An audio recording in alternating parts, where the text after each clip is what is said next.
only comprehensive online source of real player, and in this case, shoutcast news and information for classic gaming, arcade, console, and computer. My name is Shane R. Monroe. I'm here with MCP, or Ron Corcoran. Greetings, programs. All right, the shoutcast server is filling up quick. 30 slots are already full, and I'm just waiting to get somebody from the page there to let me know on Merc. We are on channel Retro Radio. For those of you who are tuned in and want to field some questions, who may not have, say, ICQ, to contact us, go ahead and join FNet, and I recommend irc.idle.net for your server. When you get connected, hook yourself into channel Retro Radio. We've got everybody on there, and we're going. The server is now at 34 people. Too cool. Everybody out there, somebody on IRC, give me a sign. We're on a 9-second delay right now as of last choice, or the last time we took a look. We got tons of questions already piling up, so we're going to be kind of madcap today. I'm going to check my audio levels here, folks, and see how we're doing. Everybody hear me okay? Give me some feedback when we do this. Let me know how we're doing. We got so much to do. We got so much to talk about. All right, we got good vibes from the channel. TwinBee, if you're on, give me the sign. Let me know you are recording properly before we get into the meat of the show. Hopefully the audio levels are okay and we're not blaring too much. If you have ICQ, point ICQ, add a contact to your contact list. The UIN number for us today is 381-96426, and if you're on IRC, it's in the topic. For more information about that, if you're just tuning in and that was too fast for you, go to www.monroeworld.com and go to the Retro Radio section, and you will see everything you need to know to get questions to us. We're going to be actually working more or less live today. We don't really have a delay factor, so if anybody sends anything wild, it's just going to get edited at the end. My standard disclaimer is this show is completely live. We are not editing it or cutting it out during the recording process here. If you get some little profanity, or if one of my callers gets a little nasty, then it's not my fault. I will edit the final version that will get posted on the site. We have several people recording. Thanks to TwinBee for doing that for us, first of all. And hopefully we'll have a good clean show this time around, and we'll actually have an archive available at the end of the show day.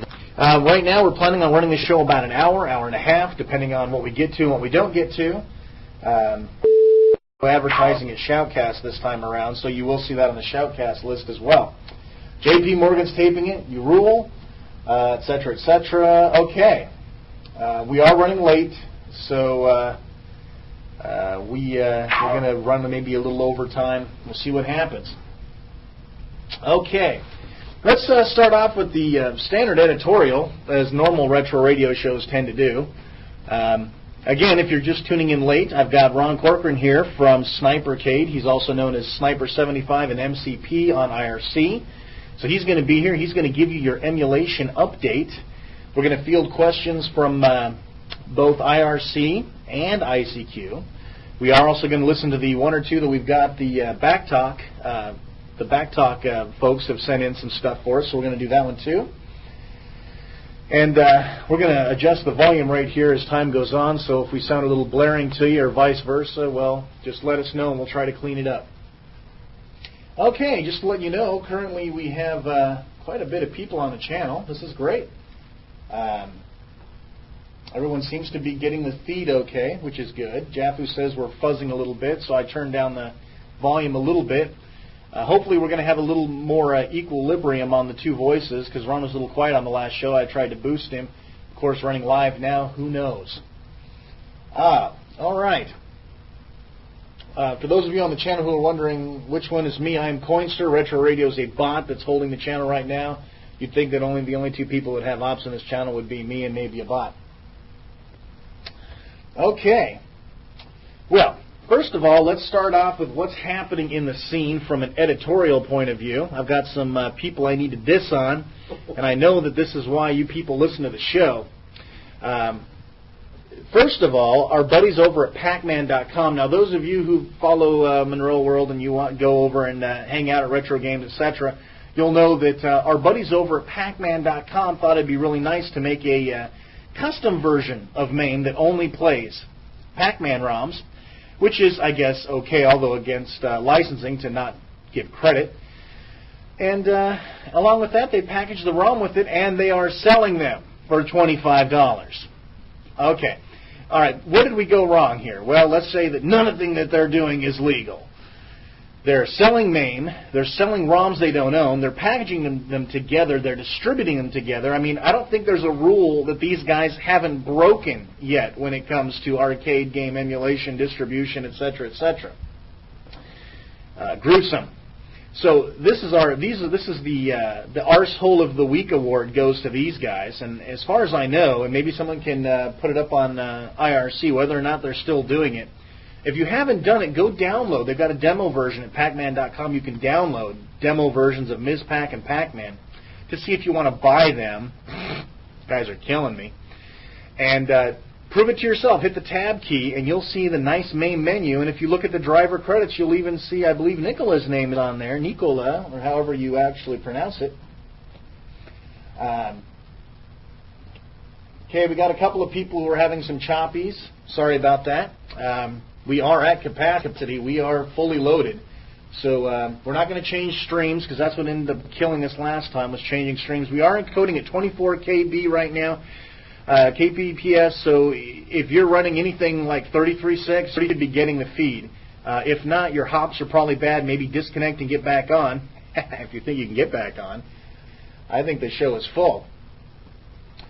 Okay, let's take a look here what we've got on IRC. I've got more dissing to do. Units of C64. So obviously C64 rules, and don't be dissing the machine. Yeah, those are the guys that killed Amiga. Yeah, Commodore, give me a break. It's too bad, Commodore had like the coolest equipment, but had no idea how to market it or sell it. I mean, they had like 4 chances too, and the Amiga itself had even more chances than that. Just for those of you who've been following along, or maybe haven't been following along, and know that we're all excited about... Sorry, I keep nipping back over to IRC just to see what people are talking about.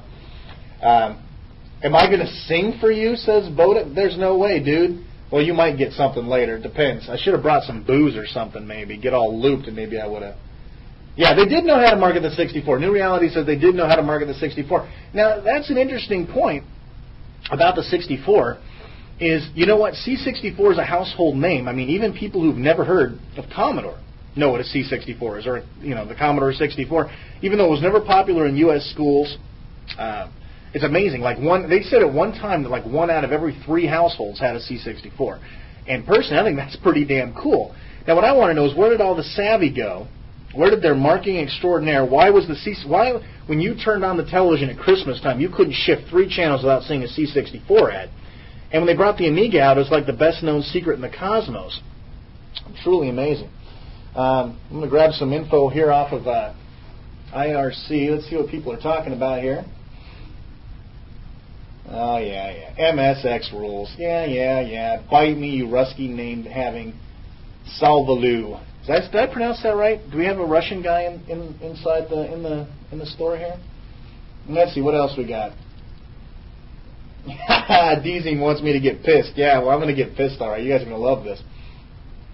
For those of you who may be having problems, increase your pre-buffer if I'm breaking up. I use Sonic now myself, and I haven't really had that problem. But the Winamp people are saying increase your pre-buffer if we're breaking up. Let's see. Drunk talk show host. I gotta love it. Anyone who says C64 sucks was stuck with an apple. That's compliments of Chris, our buddy Womp over there. Oh man, it's too much fun, man. There's so much. I'm gonna have to organize something a little more organized for the next show. I've got so many people and so much stuff coming in. Captain Crunch says increase streaming buffer to 1024 for sure. for slower connections and choppy audio. Me personally, I don't know. I'm on T1. Papa wants Exodus 3D to get naked. Well, Exodus ain't here, Haas. Get Tiga in here. That's what happened last time. Okay. Oh, Savalu is Brazil. Well, that's all right then. Take screenshots, VHS, record your game, digital photos, Polaroids, hell, I don't care, and send them in. Okay, well, now you've got the full meal scoop from Ron. I'm going to try to back away from the mic a little bit here, folks. I need it for Ron because I like yelling stuff a lot, and so I've got the mic set a little high so I can get Ron so you guys can hear him. Well, you guys need to play nicer on the channel. You guys are like smacking each other around. For those of you who might be in here, you guys have got to get on to IRC. That's FNet IRC. I recommend irc.idle.net and get your butts into the Retro Radio channel because they're slinging mud and it's pretty fun. Weasley, I had no choice. The players choose the games, not me. That's why I had everybody vote. Yeah, we had a vote. So get some democracy going on here. You should have gotten in and voted. Actually, the games are pretty good. Spider-Man's one of my all-time favorites, and I love that. Yeah, they're bitch slapping people on the channel, so you guys want to hang out. Yeah, the 2600, you don't actually have to have a 2600, folks, to enter the 2600 decathlon. Well, we've debated about it back and forth between Ron and myself. Emulation, because of some of the rarity of some of the games, we have to, or they have to. I don't have anything to do with Twin Galaxies myself personally, but they have to have some means of tracking scores. And trust me, you don't want to send Polaroid shots of your 13-inch color TV that you've currently got your Atari 2600 hooked up for the kids. Okay, let's see what else we've got going on. Griddle wants me to mention the new MAME, and we're going to get to all of the emulation update in a separate segment of the show. Right now, we're just kind of jamming and fielding some questions. Just for the Microvisions, had everything included. Basically, the base wasn't hardly. I mean, there was nothing to the base. The games themselves had their own CPU, their own code, and basically they were almost standalone units on themselves, each cartridge. And the cartridges were quite expensive, which is probably what the demise was. For that, is there an emulator in progress? There's none that I know about, but maybe one of the fans knows something about that. Let's see what we got here. That's right, honest, level-headed opinions. That's what Shane R. Monroe is all about. Let's see what we got here. I'm going to kind of go through IRC. Yeah, IRC is war. It's true. It's true. Let's see. Yeah. New Reality says that there's a module for the ColecoVision, which, by the way, is one of my favorite consoles ever. There's a module for the ColecoVision that will allow you to play almost all. There's like one or two carts, I think, that don't work of the Atari 2600. Ron, answer Id's question. How do you know if the screenshots, VHSs, etc., aren't edited or fake? Why don't you tell them a little bit about the authentication process? Well, the screenshots, if it's a Polaroid or a digital photo, and you attach it to an email after you scan it, it should be okay. We do look and scrutinize the pictures over pretty well.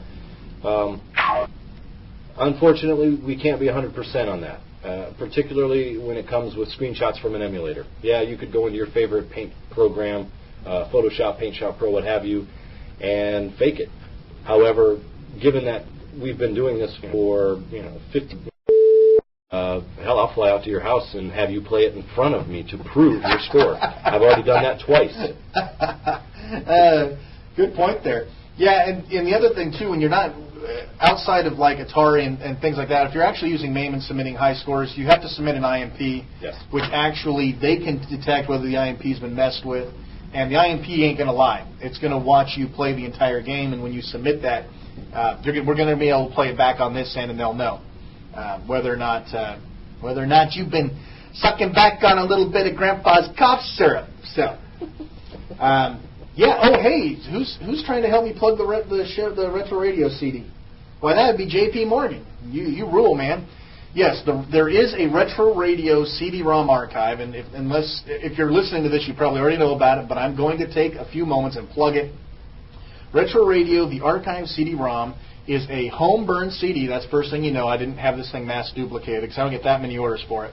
It comes in a nice clean jewel case with inserts, and it has an entire year, the entire first year run of Retro Radio, archives on it. No more downloading, no more streaming. You can listen to the whole thing at the comfort of your own PC without being online. It does have a nice clean interface that you can use. It runs right through your browser. It's got install files. If you need the latest G2, then that'll be on there. Basically, you got everything you need to listen to the Retro Radio archives. Also on there, I've thrown in some bonuses. I've ripped the entire Buckner SIA and the Digital Leisure site. And in Digital Leisure is some really nice folks. They've hooked us up with all of their classic game remakes on DVD. Etc. Insert your favorite salesman pitch here. 3-song compilation off of the Buckner Garcia CD, the audio CD of their Pac-Man Fever soundtrack. Can't get anywhere else. It was specially designed for Retro Radio. You can't get it, download it anywhere else until somebody rips it and puts it on some Ware site somewhere. I guess that'll be around. I'm surprised, actually, I haven't seen the Retro Radio ISO floating around yet, but I imagine that's probably coming. You also get the attract modes. That's the audio that plays when Dragon's Lair Space Ace and Dragon's Lair 2 play when there's no one around and it just wants to get some customers. That's also in full digital quality as an audio track. This you can stick in your car and play on your car CD-ROM or your audio CD player at home. You can play that. Now, you get that all for the low, low price of $9.95 delivered within the United States. And outside the United States, we have to come up with some kind of shipping. We've sold 10, 15 so far. It's been positive feedback. I'm not doing this to make a profit, folks. I'm doing this to help out. As it stands, I don't even think I actually get any profit off of that after you add it all up. Okay, I get it. The Microvision was not in color. Sorry, I forgot. Dude, you know how those bins I've seen a Microvision? That ought to irritate you for hours. Yeah, go to CubeMan's site and play with his... A Channel F emulator. All right. Yeah, that'd be nice to have a Channel F emulator. Does anyone know if those are actually in production or not? If anyone's actually working on that, because I'd love that. I haven't seen anything about it. Yeah, I haven't seen that one either. Oh, Sex Emu. Oh, come on, you guys. What is this, like Channel Dog Sex or something? Give me a break. JP Morgan says MCP sounds like someone's dad. You going to let him do you like that, Ron? Who shot JP? Yeah, there you go. That would be the season finale. Yep. Oh, man, that's just too funny. New reality, I already talked about it. Let's see. Retro Radio gets too laggy with IRC on. Yeah, well, dude, it's amazing that there's this many people. I'm just totally stunned. The server's still packed. There are tons of people still trying to get on. Five Freak says message him for Retro Radio CD bootlegs. That's too funny. Do you know that, Ron? No clue. No clue. Ron didn't bring the book. I guess he should have. Yep. What's the world record for Puzzle Be Pun? Don't ask about world records because we don't have the book here. That pretty much sum it up. Can they get it anywhere online? Yes, they can go to twingalaxies.com. There you go. Go to twingalaxies.com. Find out. Let's see. Listen to you guys. Yeah, New Reality's got 3 Microvisions and he's holding out? Hook us up. Hook us up. Okay, let's see. I'm still way behind here, people. Blah, blah, blah. Yeah, it looks like we're only going to get some of this show for the archives. Let's see. Blah, blah, blah. Does anyone know if the Daphne MU works? Now, you know, that's a pretty cool thing. I'd like to mention that because that's sort of an interesting thing for people who are into it. The Daphne MU is an emulator for Dragon's Lair Space Ace and the Laserdisc games that allow your PC to control a Laserdisc player in the same similar way that the programming or the ROMs did for the original Dragon's Lair and Space Ace. I've never known anybody who's tried it, but I'm assuming that based on screenshots and all the other information they posted, it must work. Someone let me know. Let me know. Let's see. I'm going to skip ahead here. Shane, your voice is booming. Yeah, I talk real loud. It scares the hell out of everybody at work, too. Let's see. Hang on, I'm still trying to get through here. Moonstone on the Amiga. Yeah, Boda asked if I ever played Moonstone on the Amiga. Yeah, I did. I had other games that were more fun for me. Moonstone got a lot of press. It was really violent and gory and stuff, but I don't know, for some reason it didn't run me right. Sort of like Barbarian did, where you kick the guy's head off and the green guy came and kicked it off. Man, I love that. Oh, let's see here. Yeah, we're still packed on the server, folks, and I've got 50 slots open. Oh, yeah, you know, I'm going to just type something in here. So everyone's asking me to diss on Rant Radio. Rant Radio is a cheap imitation knockoff of Retro Radio. I wasn't even going to give him that much press, but since you guys brought it up, I figured I might as well bring it up. Quite frankly, I think Rant Radio, whereas at least Retro Radio tries to be productive at least some of the time, I don't think Rant Radio is productive ever. All they want to do is slam on people. But you know what? Hey, it's his show. You don't like it? Don't listen to it. I'm not going to listen to it. And I'm not going to give the guy any more press. Let's see here. Do I give love advice on this show? Actually, yes. Yes, I do give love advice. Feel free to post your love questions, and I will give you the standard Dear Abby answer. Does the Easy Amiga Emulation Project have the Kickstart? Yes, it has all the Kickstarts, because you never know. Don't leave home without them. Let's see. Shander says he'll turn me onto a free server. I can use 100 connections, and it's free for me. The only problem is, dude, there's nothing that's ever free. You got to put an ad on. You got to post a banner. That's not what Retro Radio is about. It's not what Monroe World's about. If I really wanted to make money with either one of these, I could have done it a long time ago. Not big into that. Oh yeah, I forgot. Williams, did you know about that? That Williams killed off pinball? I read that this morning. Yeah, apparently Williams is not finally putting the last nail in the pinball coffin. Made me sick. Made me sick too. I'll tell you what. Williams Pinball. I mean, Black Knight 2000. Now I agree, there's a couple other good pinball makers out there, but Williams, for some reason, was sort of the granddaddy of pinball, and it's kind of sad to see that such a legacy has stopped. Let's see here. Let's see what we got here. Blah, blah, blah. Yeah, let's see. Like Prohibition Gruber.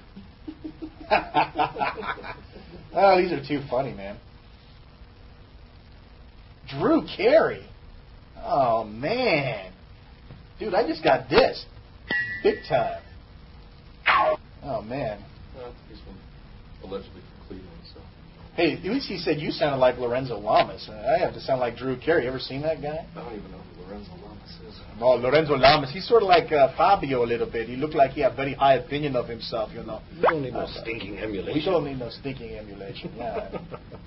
I sound exactly... Dudes, you are killing me with this Drew Carey thing. Let's just, drop this, man. Yes, Psygnosis ruled until they, all but spit on the Amiga's grave, and this was, before the Amiga even had a foot in it. But you're right. But don't forget now, Psygnosis was a distribution house. The real magic behind Psygnosis games were Reflections, which made Shadow the Beast, and DMA Design, which practically gave Psygnosis every big title they ever had. So don't give Psygnosis too much credit. They also had the worst, nastiest disk protection in the world, and I don't know how many bad, misaligned drives I got from Psygnosis' stupid protection. Yeah, slamming on people sucks. Let's see. Five Freak says he needs some help. He's got some love interest. We're going to get back on there. Let's see. No, I don't do rash things. No. I'm not going to counsel you on your rash. You're going to have to go on your own. We're going to have to go on your own there, man. That's. Gosh, I'm so backed up here. I might have to moderate the channel. How would that be? What do you guys think? Should I moderate the channel? That'd be too much work, though. Oh, Mink. Okay, yeah. So, does anyone want to comment on New Reality's comment about which video game character? I'm not going to mention on the show. If you're in the channel, you can... Can I explain exactly what happened to the Amiga? Because I was confused after your last show. Now, naturally, none of this is set in stone. I mean, of course, they've changed their mind a million times already. But basically, here's what happened. I'm going to give you the short version. You can read. You can hear the show. You can hear the show I don't remember which episode it was. If someone knows what it is off the top of their head, post it on the channel. I did a whole thing about what happened to the Amiga. Basically, Amiga started off as an independent project by a group of individuals, technically oriented individuals, who wanted to make the ultimate multimedia computer. Unable to get funding for that, they agreed to create a video game console, and they got a bunch of doctors and lawyers and professionals, because this was back when the video game console boom was in full blow. And so they went to a show, and they prototyped it, and the doctors got all pissed off because it's like, I thought you were getting us a video game, not a computer. They pulled their funding, and Atari came up and said, hey, yeah, we'll back you. That sounds pretty cool. It's kind of what we wanted to get into. Well, while Atari was kind of poking the pooch on the whole situation, Commodore slid in, pulled the Amiga right out from underneath Atari, leaving Atari high and dry, which would later bring on the Falcon and the Atari ST, which were not necessarily in that order, which were rivals to the Amiga. And quite frankly, I heard the Falcon ruled, but I've never actually seen one. Once Commodore got the Amiga, they drug it into the ground, as most of you already know.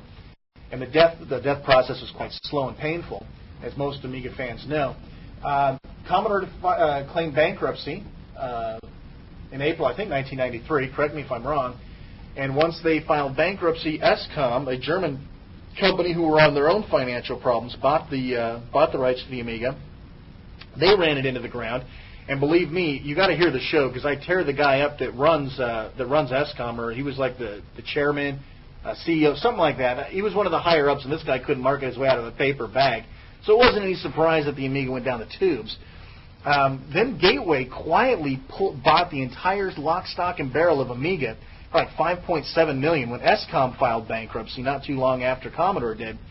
Lastly, Gateway has been promising, writing open letters. They even showed prototype pictures like 3 or 4 weeks ago of what the new Linux-based Amiga would be like, running on a processor that was at that point unknown. And then out of nowhere, they suddenly announced, well, no, we're not going to go with computers. We're going to make the Amiga an internet appliance connectivity package where you can, I don't know, hook your toaster up to the net or something. I don't have a clue. But basically it was the last nail in the coffin for the Amiga. And that's kind of it in a nutshell. Let me scroll down here. Let's see. Man, Warrior did me too. Weasley, what was so great about Shadow of the Beast? Look at it. Try it out. Don't look at it from a game playing perspective, because let's admit that it wasn't like the greatest game. Look at the copyright date. Look at the technology behind it. That thing belonged in an arcade before it was released on the Amiga. Look at the parallax scrolling. Look at the color usage. Look at the graphics. Listen to the music. That is a top quality production, and there's never been a bigger significant event. Shadow of the Beast was really a turning point in computer gaming history, because they never ended up releasing a Shadow of the Beast for the PC that I know of, simply because Psygnosis, or in this case Reflection, said it just wasn't possible, at least at the time. Let's see. Okay, no moderation. What's the R stand for in Shane R. Monroe? And why do I use R all the time instead of just Shane Monroe? R stands for Raceland, and any of you weird fantasy people like me know exactly who Raceland is and the significance of the name Raceland. How did I manage to get that name? I had it legally changed, so that'll solve that question. I go by Shane R. Monroe because there's a couple of other Shane Monroes that are very pertinent in the Internet, that are very easy to find. If I put an R in my name, the chances are likely you'll find me and not the other guy. Let's see. Cyclades. Yeah, Cyclades was awesome. This was a group that also worked sort of like in tandem with Psygnosis.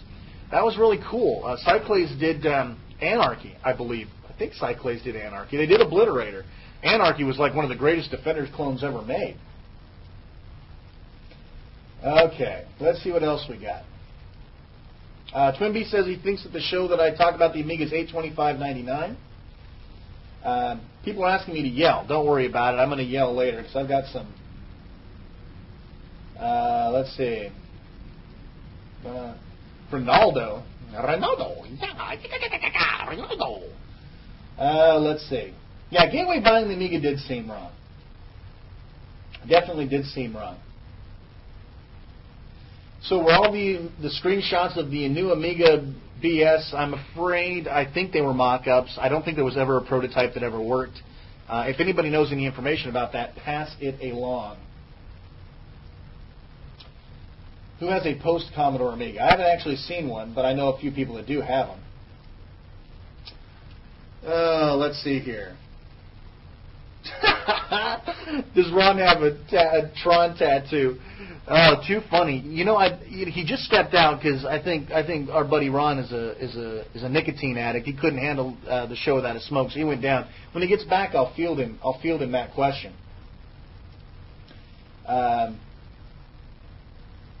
Let's see here.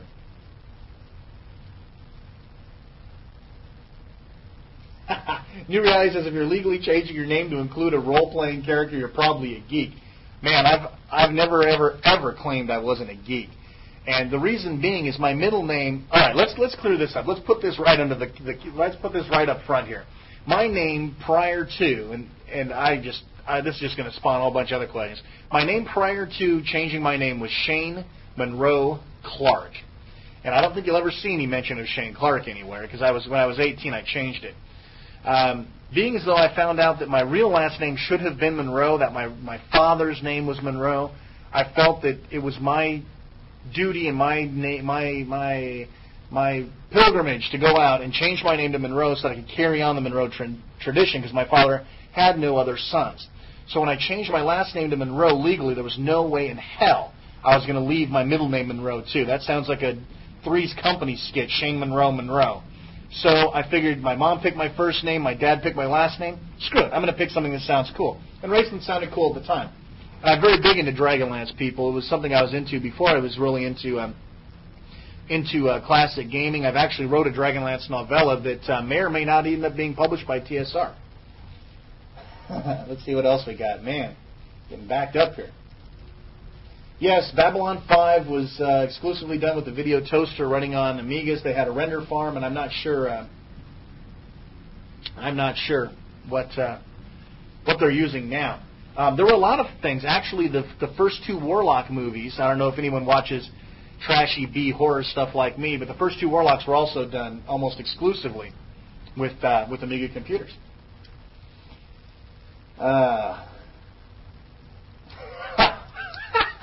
Only those who would understand it. Chris says, Java, when you turn 18, legally change your name to Adam Lutz.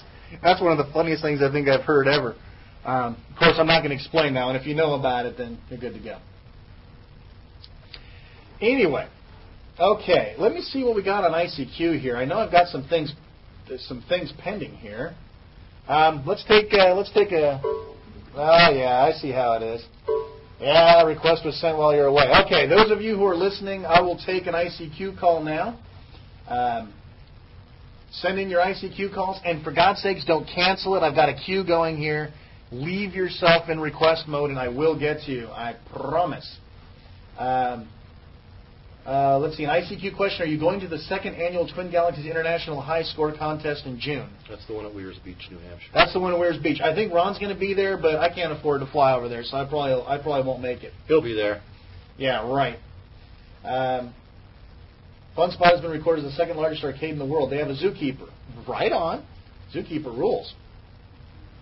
Yeah, Bubble Bobble on the 64 was pretty impressive. Someone sent that over. So, feel free to go ahead and send over your ICQs. We're going to do it. Let me see what else we got on IRC. Oh, yeah, I don't know. Wizards of the Coast. I never did understand that whole thing. Let's see here. Blah, blah, blah. Oh, hey, wait a minute. Ron just stepped back in. I just realized that. Who was it that said something? First season of Battle F5. Yeah, they wanted to know if you had a Tron tattoo. A Tron tattoo? No, I don't, but I do have a Tron tag on my car. Yeah, I think they were on there. They're on your site, and they saw that. Yeah. Okay. Yeah. Who is that? I have to identify. Oh, I'm still in NA. All right, I'm sorry, people. Damn it, this thing just keeps turning off. Okay, ICQ's not NA anymore. Go ahead and try it again. Do an info on him. Yeah, we're trying to figure out who this guy is. Is one bad V6 on the channel anywhere? You guys, let me see here.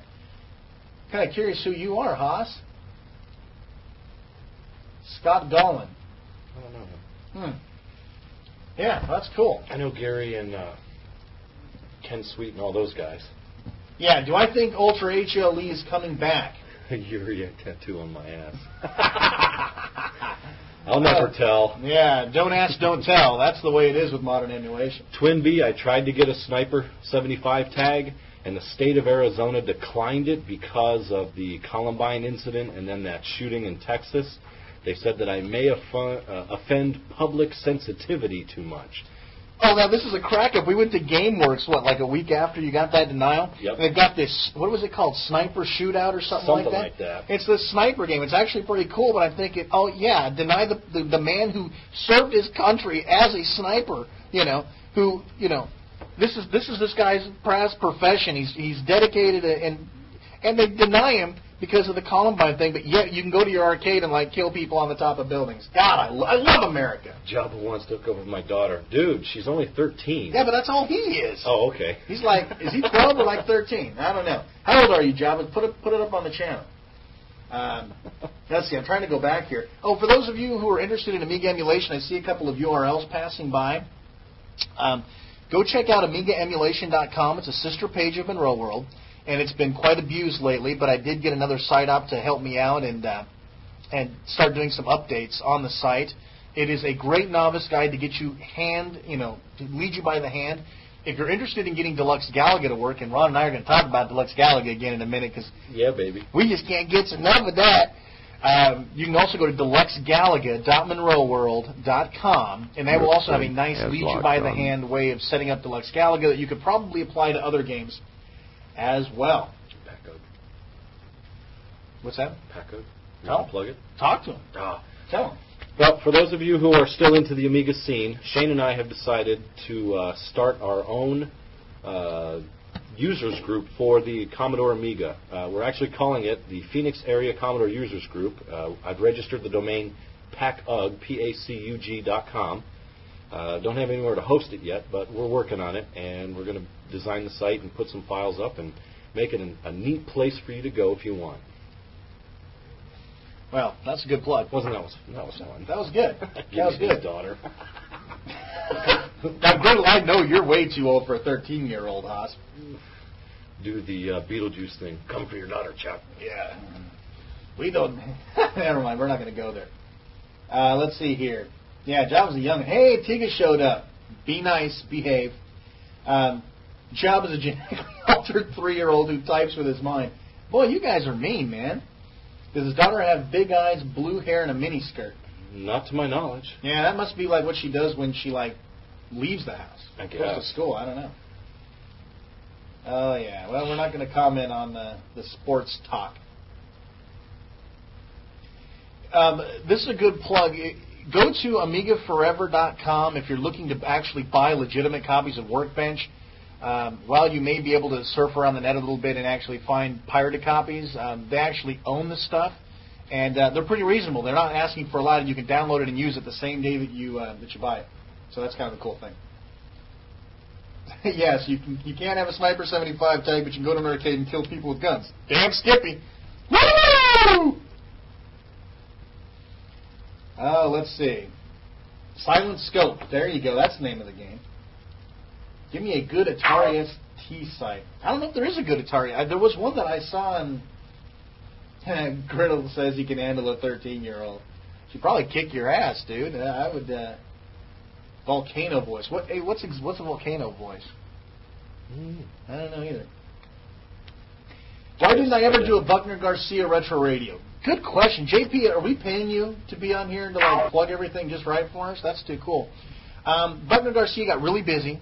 And there was something in one of the two of them's lives that came up, and I was unable to secure the interview that I wanted. But I do talk a lot to Mike, who is their production engineer, and he's still working on it. So I'm hoping. You're asking if you're in Phoenix. Yes, that's right. For those of you who don't know now, been under a rock. I live in Phoenix now. I no longer live in Washington State, thank God. For those of you who ever lived in Central Washington, you know exactly what I mean. It's the only third world country within America where there's rich and there's poor, and frankly, I was the poor person. So yes, I live in Phoenix now, and that's where we're doing the show from. Does your daughter's eyes pop out when she coughs? Dude, this is getting too personal here. I'll have to check. Dude, there's news groups for people like you, okay? Let's move on. Let's see. Magic Engine. Yeah, there's been a couple of new versions of Magic Engine. I haven't actually got a chance to go in there and poke around with it. Anyone want to talk about that on the channel? That'd be cool. Okay, let's take a message. And if anybody does anything bad, I'll just kick and ban you from the channel, I guess. I don't know, because we're just going to play these puppies live. Because I'm not going to be able to field them the way we got things set up this time. Mississippi, yeah. I've been to Mississippi. It's pretty rough. Yeah, I drove through Mississippi. Yeah, Washington's pretty cool as long as you don't live in the slimeball area. Yeah, better not say that. All right. alt.erotic.gerbil.stuffing. Now that's pretty morbid. Commodore 65. Oh, yeah. Wait a minute.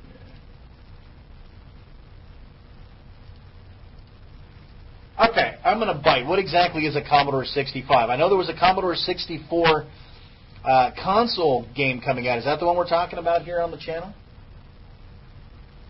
Say something about the Atari 2800? Yeah, it's called the 7800. Yeah, the 7800. Oh, man. Ozone asks, what do you think of the MAME Digita? And for those of you who missed out, this is actually pretty cool. They've actually got a MAME port that runs on the Digita camera, a digital camera that you can actually play video games from MAME on your digital camera. That's great. Take pictures and play Ms. Pac-Man while you're waiting for him to dump, I guess. Zookeeper.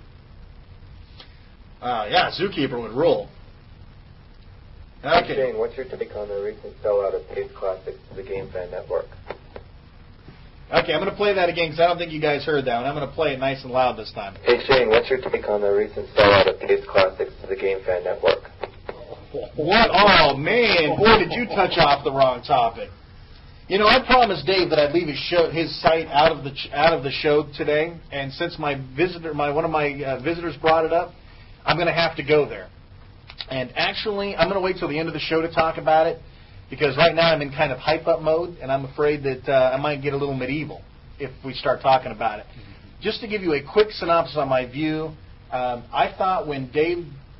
I didn't think Dave would be around as long as he has been, simply because of the sheer amount of work, time, and energy it must take to run Dave's Video Game Classics. When he sold out to Vintage Game Classics, and they did a site shift over to a different design, frankly, I thought it was well overdue, and I thought that it was a good thing, and I told Dave so. And I told a lot of people who were dissing on him that I thought that it was a good design. I was sad to see it go back, and I was sad to see that it pulled modern emulation back up, because I think modern emulation is what's gotten him into the most trouble since day one. But we're going to talk more about that, because I felt that I had an injustice done to me, and we're going to talk about that later on. Thank you for that. The Retro Radio question: do you think the popularity of emulation has caused a bloody struggle for power that has resulted in an emulation pecking order and thus started the demise of the entire scene? Well, yeah, that's pretty insightful. Yeah. What do you think? Wow. Yeah, I think so. Yeah. Give your opinion, Ron. You never get to talk anymore. Well, that's because this is your show, and I'm just an observer. Damn it, you're a co-host. Shut the hell up and talk, damn it. Okay. Do I think the popularity of emulation has caused a bloody struggle for power? Yes. There are way too many people with huge egos out there that won't even give you the time of day anymore when heretofore they would talk to you at least. Pecking order in the scene? Yeah, sure. Why not? I mean, there are people who have their allegiances to different sites. Most of you guys follow Monroe World, and there are a lot of people who go to Dave's and go to Jose's, and I think even one or two of you may have heard of my site. Of course, I just do high scores. I don't try to keep up with everything because it's too much work. Yeah, you can't blame Dave for that. No. And I don't have a problem with what he's done, but I'll keep my mouth shut on that until the end of the show as well. Because we're going to talk about that. Yeah. we've got some opinions we need to set forward, and it seems like it seems to me that people are so afraid and tiptoe around Dave of Dave's Classics, and you know, I did too, and I thought that Dave and I had a pretty good working relationship. We hooked each other up. He was running the official Retro Radio Mirror for a while. We'd cross-post news, and I thought we were good to go. And it seems that he's always talking about people stabbing him in the back and the lamers that are on the channel, but I felt I was stabbed in the back this time around. And we're going to talk about why at the end of the show. For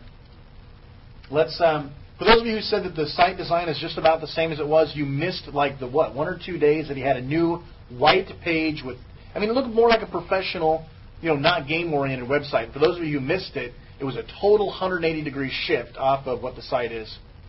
Right. The site is it was actually the Vintage Gaming Network where they had taken over, and then because Dave was getting so much static about, oh, you've been owned, blah, blah, blah, he put it back to the old look and feel. Although the JavaScripts don't work on that server for some reason.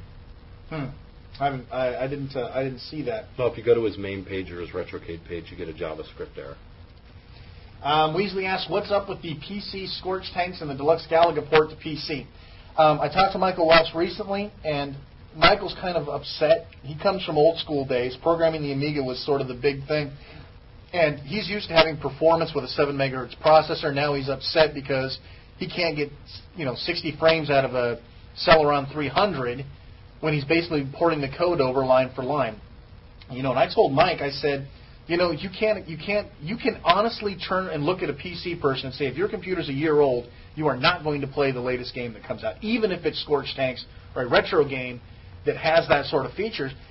It's not reasonable, and he's even considering putting Scorch Tanks on hold until he feels he can get that everybody has a computer that can run it properly. And I told him, I said, you know what? You're in a whole different world, and you need to go ahead and go forward with it. And I think he's going to. Strangely enough, he says iMac actually runs the game the best on the current set of code that he's working on. Go figure. But then again, it doesn't have a Windows overhead to run on, so there you have it. Maybe it's true. As for Deluxe Galaga, both Ron and myself are eagerly awaiting our next alpha. We are part of Edgar's official, unofficial, official, whatever, testing team. And let me tell you something. If you guys thought Deluxe Galaga looked kick butt on the Amiga and it was a fun game, you guys just can't wait to see what he's doing with the PC. What you think? Oh, no doubt. Tell him a little bit about it. It's incredible. If you've played the Amiga Deluxe Galaga, and you get a chance to look at, you will get a chance sometime in the near future, hopefully, to look at Warblade, and then again, he might go back to the Deluxe Galaga name. I'm not sure how he's going to work that. The graphics are stunning. The gameplay is just incredible.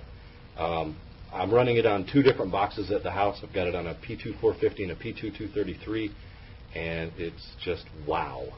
You'll be amazed, and you'll be hooked as Shane and Heather and I are. Oh, I'll tell you what. The game looks like it belongs in an arcade. I mean, I don't know how he's coaxed. What's the frame rate, you think? 60 frames? Oh, I was easily getting 60 frames. Oh, yeah. I'd say that the PC version runs at like 60 frames a second. The entire game looks ray traced. It's just stunning. He's using Lightwave to do most of the graphics for it. It's totally stunning. It's so smooth, especially if you're playing Deluxe Galaga under emulation and you've got a frame skip going on, or you're using Fellow under Windows and you're getting a sort of a slowdown. When you see how incredibly silky smooth the Windows version is that he's working on the PC version, you're just going to be stunned. Belongs in an arcade. Oh, easily. Yeah, it could go right into an arcade. Yep. Do you think the advent of the whole I'm a private beta tester, so a la Impact and Assassin is probably the worst thing since the invention of the word lamer? Things got really out of hand. MAME started off as this open source sort of share, touch, hold each other's hands, share, contribute. And what happened, Ron? It went to hell. And it got to be the point to where, I don't know, it sort of started a trend. And then, RetroGaming, of course, not being open source, and there is a private beta list for that. And I don't know. It seems to have gotten well out of hand. And I've said that more than once. Open source and sharing is nice, but a lot of people want to protect their work. Look what happened with MAME. Someone frickin' hacked out the Pac-Man driver, bundled ROMs with it, and are selling it on Pacman.com for $25. You're not going to see that happen with RetroGaming because it's not open source. I don't know. the whole thing just missed the crap out of me. Yeah, Turrican 2 was truly awesome. Someone mentioned that on the page. And Turrican 2's Rainbow 5, which, by the way, if you didn't know, a little bit of useless trivia for you. Factor 5, not Rainbow 5, Factor 5 also did the recent PC game Rogue Squadron, which actually happened to kick major ass. So they're still around. Let's see what else we got.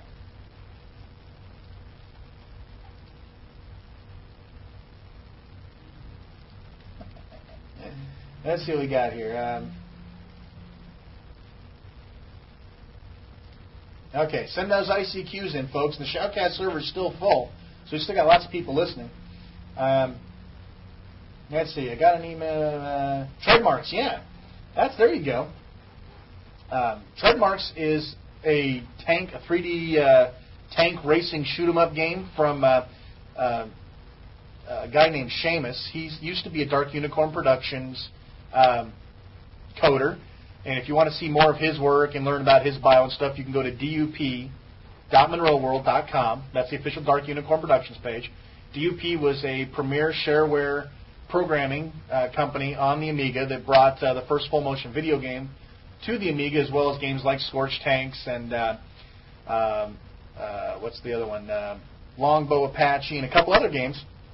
Go take a look. They're free to download. All the registered versions are there. Hasbro should do Wizard of War 3D. What do you think about that, Ron? Oh, God. No. Wizard of War rules just like it is, though, man. Yeah, leave it alone. Okay, well. Yeah, I like the new Space Invaders. The new Space Invaders is pretty clean. Yeah. I liked it. Mm-hmm. I liked the new Space Invaders. Well, Ron's going to do an emulation update now. We're starting to run really late on the show. We've just crossed about an hour, so I want to get the emulation update in here. So I'm going to turn the mic over to Ron. Well, I just have a couple things to touch on. Unfortunately, I didn't check the message board in my email this morning, so I was unaware that MAME has gone to Beta 8. So forgive me if I'm a little behind on this, but I just wanted to touch on WinUAE 88.8, the release 8. They basically did a refresh build on this, cleaned a lot of things up. The crash when the no kickstart ROM was selected has been fixed. They did a lot of MIDI work with it. What can I say? It's just there is a lot of updates and fixes to the WinUAE interface, so I think you'll like this one. MAME 36 Beta 7, forgive me, I'm a little bit behind, and I understand that. Finalizer, Super Transformer, I know everybody was real happy when that came out. Yeah, okay. I can't argue with it. It's a fun game. But for me, I like the arcade classic Super Centipede and Missile Command 2. I thought those were pretty nice updates that Atari did for that. Let's see, MES 36 Beta 7. No, INPs do not work there. They're working on it though. Hopefully that'll be fixed soon. Z80 Stealth has been updated. The Sound Blaster routines have been optimized, so that's good news, especially if you're using a lower end PC. The file browser has been improved and fixed, so that's always nice to know. Comeback 64, the Windows port is up to Beta 3 now. They have a lot of things done in there, but there's still quite a bit to do on their to-do list. What? Don't. I'm sorry. I'm reading what's going on in the channel, too. And thanks, Womp. Some Ben Gay for you. Ooh. Oh, Ron. Oh, Satan. Oh, man. Yeah, you haven't seen South Park. If you haven't seen South Park, you really need to. Oh, my God. I thought I was going to die. Do you want to talk any about the RetroCade? What's going on with that? Yeah, let's talk a little about RetroCade. Go ahead and tell them about the Windows. Well, RetroCade is still they're still we're doing a last minute private beta, and they're hoping to go ahead and get a public beta out soon. Wait, let me do it. Okay. Na. Yeah, there you go. Yeah, that should answer the question, is private beta thing. No, actually, this one I couldn't even run the latest beta because it crashes immediately, so I didn't even get a chance to play any of the new stuff. It crashes on my Emu box, but it works on my gateway. Go figure. Go figure. So there's something kind of freaky that they're doing with that. Other than that, it's been fairly quiet. There's been a couple bug reports that have been passed back and forth, but it's pretty slow. Are you done with your update? Yep. Oh, good.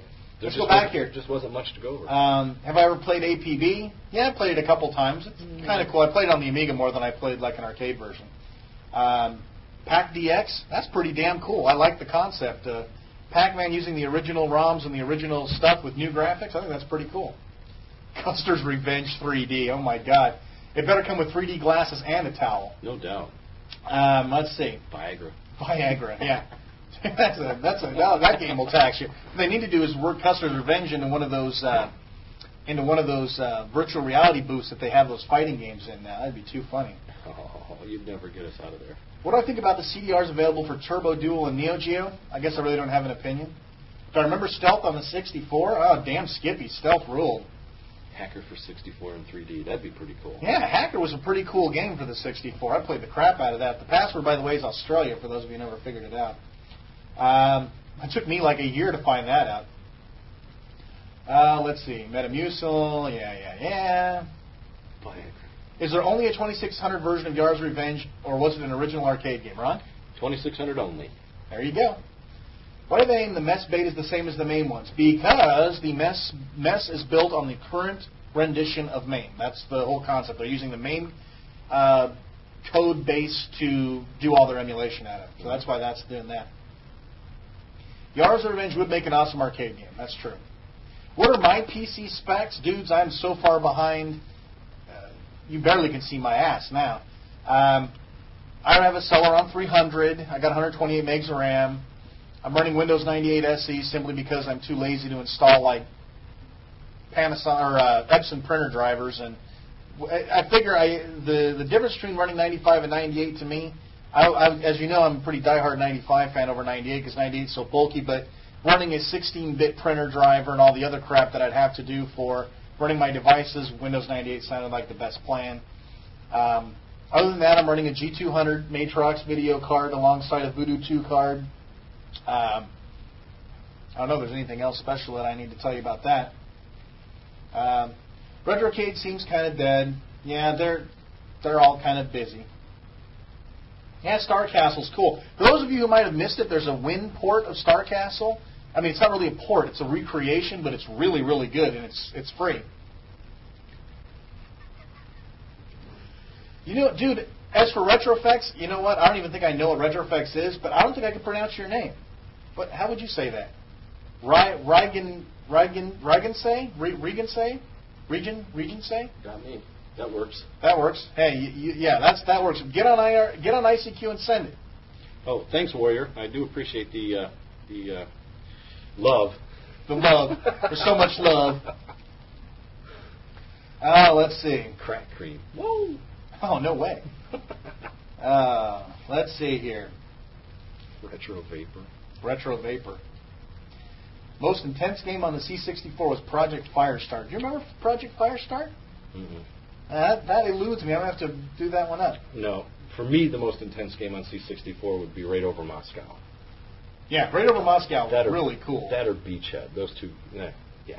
Oh, yeah. Dude, tell them about that Tron 3D game that just came out. Do we have the URL for that? Oh. Tell them about that. I've got the URL. I think it's on Monroe World. Tron 3D. Pretty cool light cycle game. You have 3 different perspectives. You have first person. You get sort of a 3D walk-around view of your light cycle as you're going through the game grid. My only problem with it is on a P2 450 with 196 megs of RAM and a really rockin' TNT2 AGP card, it's still a little slow. Hopefully they'll get there. They're still working on the network playability for it, so you can play it across the network or across the internet. The graphics are awesome. The gameplay is a lot of fun, and it looks best on a Voodoo 3. Well, sorry. I don't know. It looks fine on my 3DFX Voodoo 2 card. So it looks great on my Riva TNT2. So. Okay, let's see what else we got here. Let's see. Blah. Plug Win Linux. It was okay. Win Linux is another little buzzword. They're trying to put the word Win and Linux together to make it sort of a, I don't know, Windows turnkey product, but it's really nothing more than any of the other over-the-counter Linux, easy-to-install type situations. Let's see. Oh, yeah, the Episode 1 pinball game last night. Oh, my God. Tell them about Episode 1 pinball. No, you tell them. You were much better than I. Oh, dude. If you haven't gone to the arcade lately, and, lately, frankly, there hasn't been anything really worth going to the arcade for other than classic games, they have a pinball machine that finally kind of did what Baby Pac-Man was trying to come up with. Fantastic. Basically, it's more or less a pinball machine, but they've got like a hologram against the back of the play field that actually lets you play sort of in-game games using the ball as your method of target. So, for instance, you shoot battle droids, right? Well, they walk across the screen. You got to hit them with the ball as they hit the right spot. It is really damn cool. The ambience is awesome. They got a lightsaber for where like the ball travels up. It is really cool. And apparently they're selling them for what now? Like, what did you say? Like $6,000? $6,000. $6,000. You can have it. $6,000. You can have it. If you haven't seen it, it's actually really worth a trip to the arcade. It really is. Oh, sorry, I'm sitting here screwing Ron up. He's trying to type something. Okay, there we go. Man, the show's running a lot longer than I planned to, and unfortunately, the entire show is packed. Are we going to do an 8-bit or a 16-bit flashback this episode? I think we could probably come up with something to talk about. What do you guys want to hear about? You guys, 8-bit, 16-bit, 64, Amiga only, please. I don't know anything about NES. So tell me what you want. We'll talk about it. This is your show. The show for you. That's right. Okay, let's see what else we got. Hey, you know the cool thing about Raid Over Moscow, a lot of people don't know? When it's in demo mode, when you just leave it sitting idle for a while, it'll start showing you all the different scenes of the game, the ones you never get to. Yep. You can just pick up the joystick and start playing right there. You don't have to go through the other scenes to get to the other stuff. That was awesome. Breakdancing from Epics. Oh, man, that was just too funny. Oh, man. Let's see. Pinball 2000. The PC port of Crystal Cave. Is that like Crystal Caverns? Let's take a peek at that. That sounds cool. Oh, no, different game. Crystal Caves. I like Crystal Caverns. That was pretty cool. Oh, man.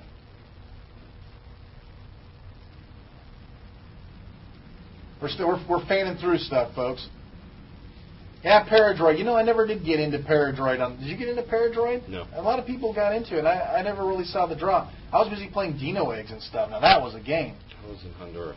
There you go. He was, shooting people. Let's see. Pinball Fantasy. I was really impressed with pinball games on the Amiga. They were really good, like Pinball Fantasies, Pinball Dreams, Pinball Illusions, all that stuff. Then I got Hyper 3D Pinball for the PC. If you're a PC nut, you have to have Hyper 3D Pinball. The only problem is, the only way you can buy it now is in a game pack with a bunch of other pinballs, and they totally stripped all the digital audio out, so the game ambience is next to nil. If you can find a copy of Hyper 3D Pinball that's standalone, get that, and I guarantee you'll just go totally nuts. Oh, man, that's what I get.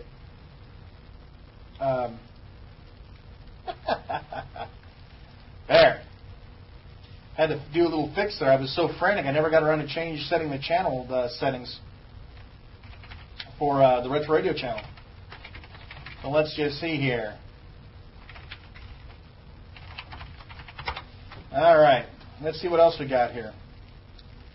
We have to start slowing this thing down, folks.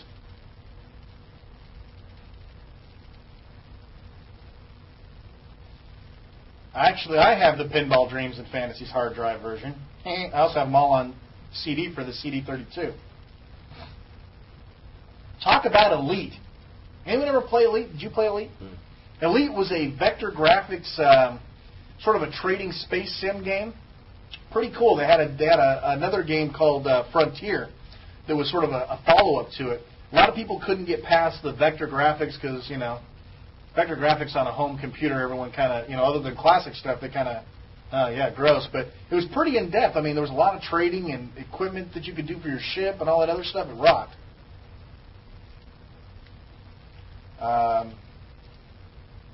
Let's see. What else we got going on here? Oh. Yeah, I moderated the channel. Sorry. So what happens when I got too many damn things going on. Okay, let's take some more stuff here. Yeah, I get it that I moderated the channel. My God. All right, let's take another ICQ. What do I think of Hunter on the Amiga? Yeah, Hunter was quite ahead of its time. That was Andy from England, by the way. If you say your name and stuff, I'll probably say it. Yeah, Hunter was kind of cool. There were a lot of silent games on the Amiga that really needed more press than they got. And we'll be doing that on Retro Radio in the future. Okay. Michael Jackson's Moonwalker. Oh, man. Let's see. Nuclear War on the Amiga. That was pretty cool, too.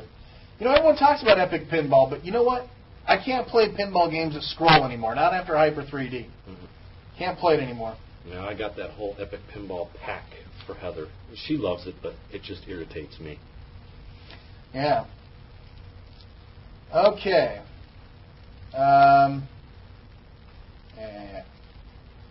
Yeah, Mule on the C64. That ruled. If nothing else, the music was cool. Yep. Seven Cities of Gold was the same way. Totally owned. You want to do like a little? You want to do an 8-bit or 16-bit flashback real quick? What do you want to talk about?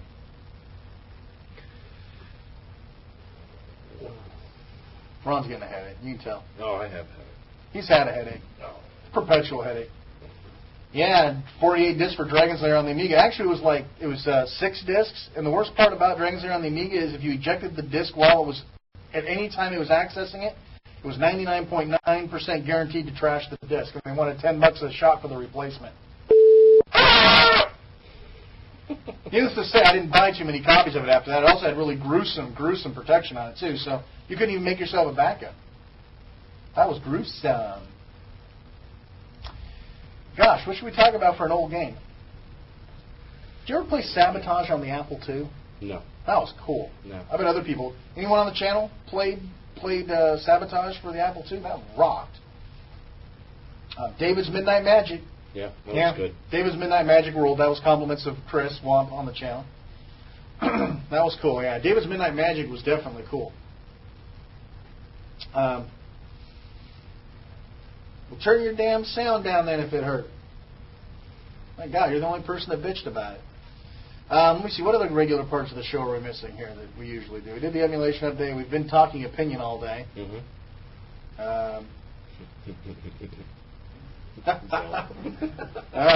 Now we're going to talk. That's coming. Yes, Ozone. Yes, Dragon's Lair on the Amiga was coded by Randy Linden. It's true. Yeah, Jafu. That's right. Sabotage. They even got a Palm Pilot version. That was cool. You could actually for those because everyone's talking about it. Sabotage was this really cool game. Basically, that puts you in charge of this gun at the bottom of the screen, and these parachutists came floating in. Plane would go by and drop them off. And obviously, there are more and more parachutists who get faster and faster and faster. And if they got to the bottom, they'd like make a human pyramid and come and blow your gun up. It was great. And when you shot the parachutes off, they'd like wiggle their arms and fall to their deaths and splat. I mean, come on, it was pretty violent for the old Apple II. And they actually have a Palm OS version of it that's really, really nice. So now we need a Windows CE version of it for my Palm PC. Somebody please, hint, hint. Yeah, no doubt. Necromancer. Oh, man. Necromancer was one twisted, freaky game, man. That was the Druid one, if I'm not mistaken, where you you built the trees or you had to keep the trees from growing? Which one was it? I think you built trees. I think you did. On that one. Yeah. That's one I have a feeling that you had to be on some serious drugs to really understand. Eric Zone, the only reason to play ET on the 2600 is to save a life. Yeah, that's exactly right. Rise of the Robots, man, that was a downer. That was even one we were looking forward to being ported to the Amiga, and it just totally sucked. That was a weird game, man. Batman on the TurboGrafx. Yeah, it sucked. Dude, I don't think there's been a good Batman game ever put out. I mean, Batman on the Lynx sucked. Yep. Batman on the Atari or on Amiga sucked. Even the Batman arcade game sucked. Oh man. What are those sucky games? Let's talk about suck games. Walk left, fall in pit, get pissed, you spend $50 on it. That's it, Womp. There you go. Yeah, say that again. Okay, ET on the 2600. Walk left, fall in pit, get pissed, you spent $50 on it. That pretty much summed it up. Yep. I found myself. I actually played that just to get a rating with Twin Galaxies on it, and I found myself looking for a razor blade. You know, I wanted to take my life. Oh man, Pac-Man on the 2600 is almost as bad as ET. That's pretty close, my opinion. Almost. Yeah. Pac-Man on the 2600 sucked. Miss Pac was pretty cool though. Did a good job on that. Mm-hmm. Well. Yeah, you built trees and defended them from trolls. That's what it was, yeah. That was a wacky game. You know what games really were too whacked out for the Amiga were the ones that came over from the UK? I know we got some UK people listening too, but things like Chilly Willy was it Chilly Willy and or some of those other ones. Those really freaky ones where the knives and shit chased after you and the boots. Oh, God, I can't remember the name of it. Chilly Willy and what's the other? There was some really... You UK people, come on, sound off with some of those really weird, freaky games that were out for the Amiga. Man, those were... In the 64, man, those things just freaked me out. I had nightmares about games like that. Boots and knives chasing you. It was great. Anyway, man, we're running into overtime here, folks. I didn't really plan on... Hey, I wasn't dissing the UK programmers. The games were cool, but they were freaky, man. Don't tell me that Jet Set Willy wasn't one of the freakiest games you ever played, man. There's just no two ways. You know what was cool? Was Hover Bubber. I reviewed that in one of the retro radios. Now, that was a cool, weird game for the C64. Irem, so far as your question goes, best game ever. If you're speaking of the 2600, that's been a subject for debate for the last year and a half at Twin Galaxies. I don't think it'll ever be solved. Everyone's saying something about Batman on NES and Super NES was cool. Dude, we're not NES people, man. We're not Nintendo people. We can't comment on that. No. Don't know anything about that. You want to know probably some of the best games ever were? Let's go by platform. Atari 2600. What do you think? Yours Revenge. Okay. 2600 for me, probably Cosmic Arc, since I spent so much time playing Cosmic Arc. I'd have to say that was my best one. I can't comment on the 7800. What do you think? Galaga. Galaga on the 7800. What about the 5200? Miss Pac-Man. Miss Pac-Man. I can't comment. I never had either one of those. What's next on mine? Intellivision. Sorry, Weasley. Yeah, Battlezone on the 2600 was the greatest game in the history of mankind. Happy? Oh, man. Have you ever watched the tape Stella at 12 by Cyberpunks? I have to be nice to him. He's a fellow Canuck. Yeah, there you go. There you go. Jet Set Willy. Oh, Decathlon. What's up with that? Yeah, that was a freaky game. Killing Game Show for the Amiga. Well, it was one of the hardest damn games ever. It sure was one of the prettiest. And I'll tell you what, that and Walker on the Amiga kept me busy for a long time. Where are we at? Intellivision. Best game ever for Intellivision. Oh, Christ. Venture. I liked Venture. On the what did I say? 2600? Intellivision. Intellivision. They had Venture on the Intellivision? Yeah. Ooh, I'm going to try that one. And the Coleco, too. Yeah, Venture on the Coleco is cool. I like Gorf on Coleco. Gorf on Coleco. There you go. Let's move. Intellivision for me. Let me see. Probably AD&D. I played a lot of that. Okay. That was a cool game. And ColecoVision. You think Gorf's best game that you play on the Coleco? Personally, yeah. Yeah, personally on the Coleco. River Raid's pretty cool. Sorry, Attila. River Raid was pretty cool. Coleco for me, man. What did I play the most? Probably either Venture because it was so close, or Carnival. Carnival was really, really close. Womp, 2600 Warlords, way too easy to get 5-0. Way too easy. That's why I had to ban it from the 2600 Decathlon. There you go. Let's see. Coleco, what's next in line? Intellivision, Tron Deadly Disc. Good call. Good call, yeah. Good call. It was a hard game, but it was cool. Yeah, I played that. See, what else we got here? People are talking. I've got... Here. Womp says, if anyone can recall the name of a game where you rescued ducks with a gondola in Venice while evading the hippo would like to overturn your boat for a C64 wins a prize. Because I certainly don't remember that one. I've looked for it forever and I can't find it. Bruce Lee on the 64. Rules. Let's see. What do we got here? Blah, blah, blah. Best coin op? No. I think everybody here knows that for me, bar none. Considering he's got a tag for his car that says it. Yeah, coin op for me. God, I'd have to list Tron, Gorf, Wizard of War, Bosconian, Miss Pac-Man would be my top 5. Mr. Do for Coleco was pretty cool. You're right. There's someone else that said that one. Yeah, it was. About the hardest games ever. Xenon for the Amiga. That was cool, though. That was like the first thing they had like a digital guy in the corner. That was cool. All the ports of Gorf were missing the Galaxian level. Yeah, that seemed to be pretty much... That must have been a real code sucker. It must have been a real... hey, look at that. Z-Kid says Gorf is the best coin op. Come on over to the house, dude. I got Gorf at the house. Come on, don't invite him over, man. They'll end up showing up with... That's cool. Yeah, please. Heather won't play. Authorization required, please. I think didn't War Games for the ColecoVision like need the super controller or something? Because I've got the game, but I can't play it. I think it did. Best coin op for me, God. I put so much money into like the Laserdisc games. Zookeeper, of course, one of my favorites. Let's talk about NES now. Best coin op, iRobot. Well, okay. Everybody's entitled to that opinion. That's right. I don't know. Yeah, Bullfight, dude. Bullfight on the Amiga, owned. Yeah. I played, my ex-wife, actually. Heaven forbid I'm not going to mention her name here.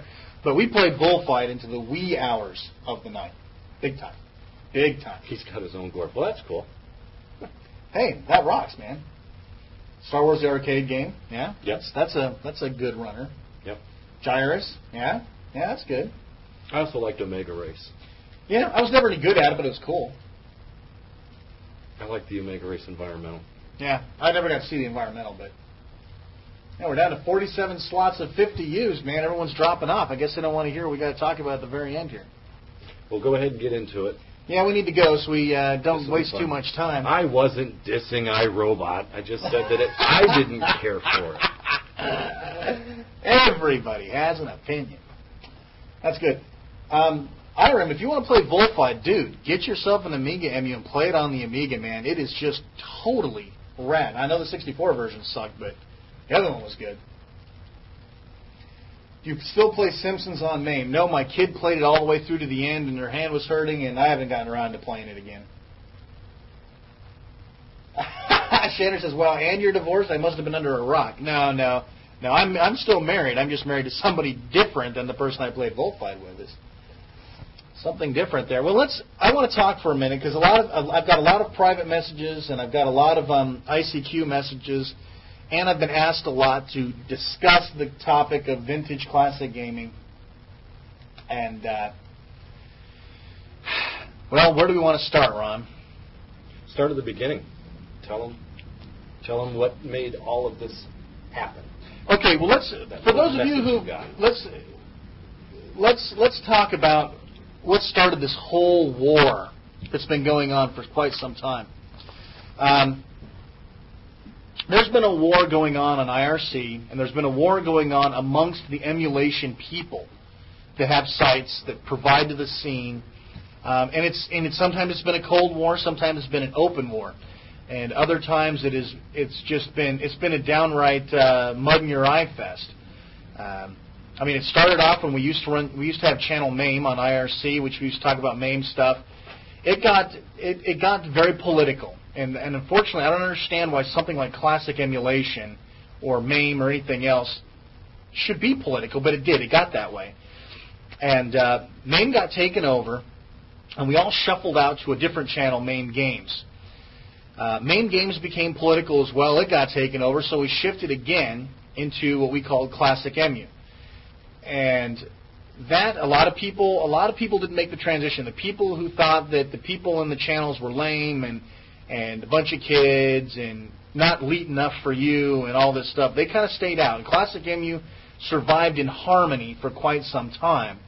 The weird thing I don't understand is the people who are so against everything that we do, that the classic EMUs are lamers and all this other stuff, they seem to be the people that want to be so involved with what's going on. They seem to be wanting to get inside. And I don't know why. If we're so lame, why the hell leave? You know, I mean, why get involved? If we're so lame, just go away and never talk to us again. Well, classic EMU got taken over, and we moved to old arcade for a short period of time. And we lost a couple of people and gained a couple of people during that connection. And then came along the time that the Dave's Classics, which has been the largest, greatest emulation site probably in the world, it got originally it just sort of shifted out of nowhere. All of a sudden, it became VintageGaming.com, and no one knew what was going on. There wasn't anything posted. It's just basically, this is the new thing. No one had a clue that they got owned, if they got owned by IDSA, or if he sold out. Nobody knew. So naturally, people like to gossip, right? So the IRC channel goes nuts. People start talking. People say that Dave's been owned. Some people say Dave sold out. And what do we got? I agree with JP 100%. Atmospherical Heights rocked. Yeah, Atmospherical Heights rocked. John Hartog was a good guy.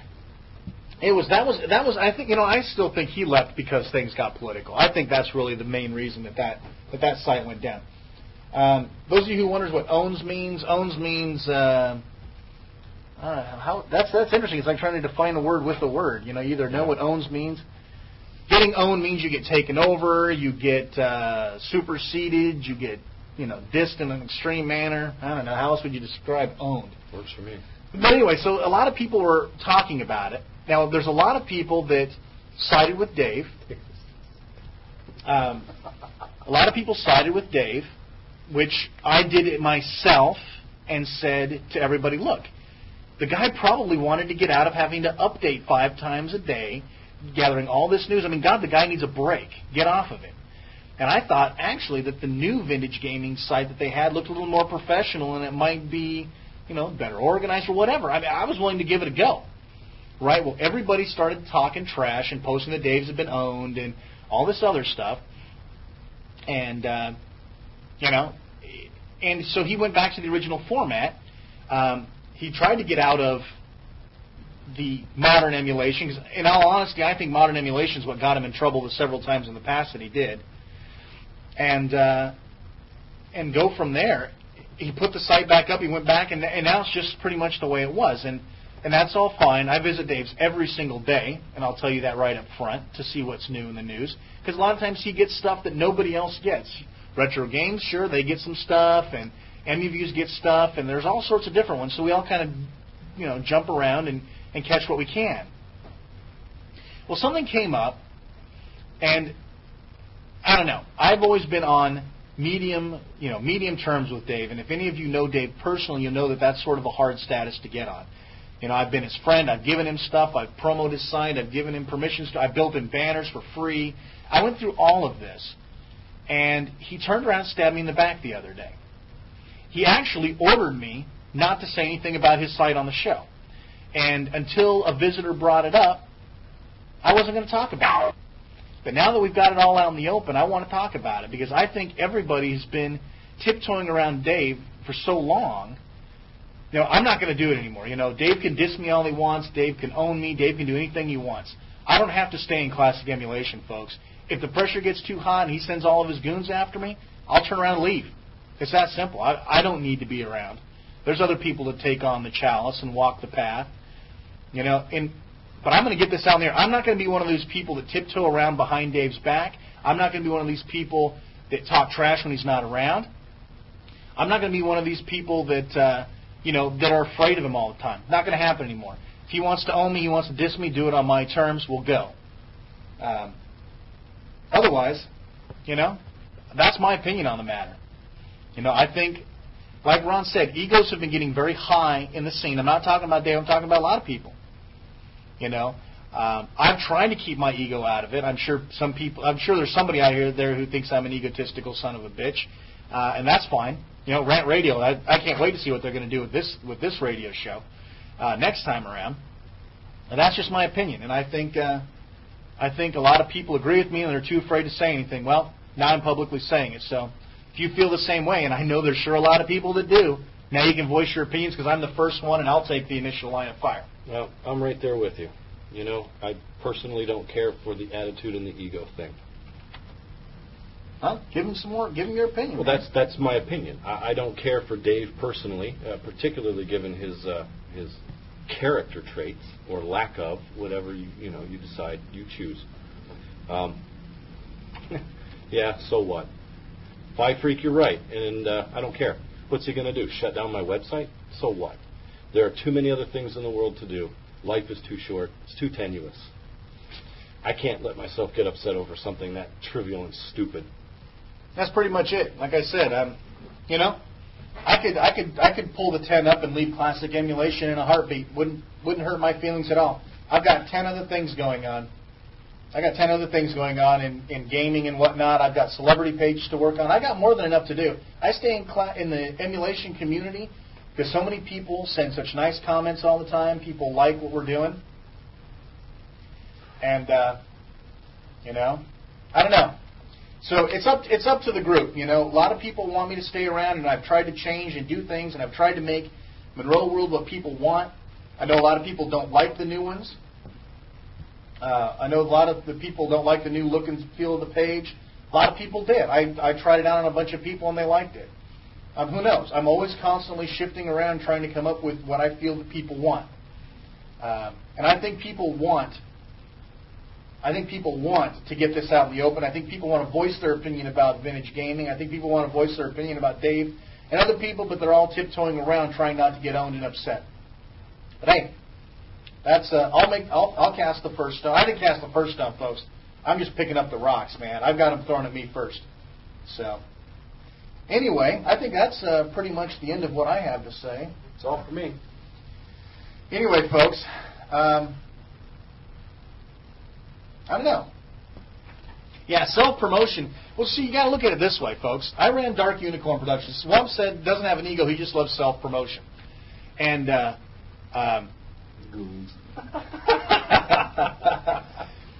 self-promotion. First of all, folks, I want to tell you what self-promotion means. You want to see self-promotion in the highest form? Look at the Blair Witch Project.